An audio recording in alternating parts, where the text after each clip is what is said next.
हामी मण्डलीमा tights and offering हामी दिन्छौँ। एन्ड सो मेनी टाइम हामी सोच्छौँ कि मैले यो टाइट्स एन्ड अफरिङ चाहिँ मेरो चर्चलाई दिइराखेको छु, मेरो चर्चलाई यसले सहायता पुग्छ, मेरो चर्चको पास्टरलाई मैले सहायता गरिराखेको छु। अफकोर्स तपाईँले दिनुभएको टाइट एन्ड अफरिङले चर्चलाई, तपाईँको चर्चको पास्टरलाई डेफिनेटली सहयोग पुगिराखेको हुन्छ। Even in the Bible when we read, God demands offering from us. किन चाहिँ परमेश्वरले हाम्रो जीवनबाट अफरिङको माग गर्नुहुन्छ भन्दै गर्दाखेरि प्रभुको वचन हामी मत्तीको पुस्तक जब 6:21 जब पढ्छौँ, प्रभुको वचनले यसरी भन्छ, for where your treasure is there your heart will be also.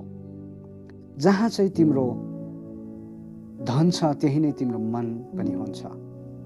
अनि जब तपाईँ अनि मैले जब टाइट्स एन्ड अफरिङ जब मण्डलीमा हामी दिँदै गरेका हुन्छौँ, हामीले भन्दै गरेका हुन्छौँ, हामीले यो कुराको घोषणा गर्दै गरेका हुन्छौँ कि प्रभु मेरो मन चाहिँ यो रुपियाँ पैसा यो धनमा छैन, तर मेरो मन चाहिँ तपाईँतिर छ।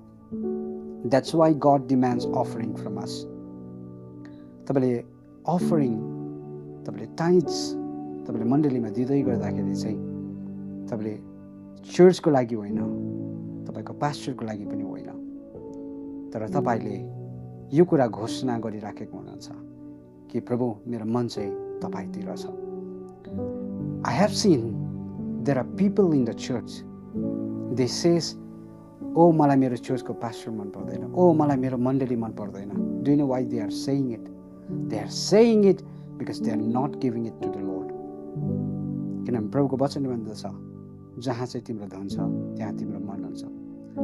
मण्डलीमा जब तपाईँले टाइट्स एन्ड अफरिङ जब दिन थाल्नुहुन्छ नि, तपाईँको मण्डलीमा तपाईँको ध्यान रहन्छ, तपाईँको मण्डलीमा तपाईँको मन अडिन्छ अनि तपाईँको मण्डलीलाई तपाईँले माया गर्न थाल्नुहुन्छ।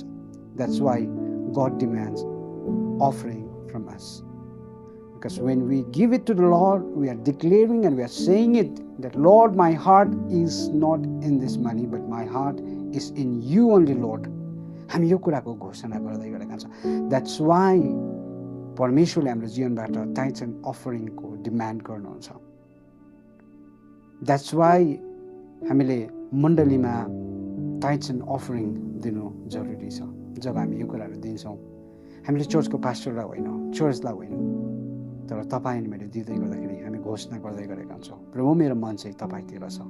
मेरो मन चाहिँ यो टुङ्गिएर जाने यो कुराहरूमा होइन, तर मेरो मन चाहिँ तपाईँ अनन्तताको परमेश्वरतिर छ।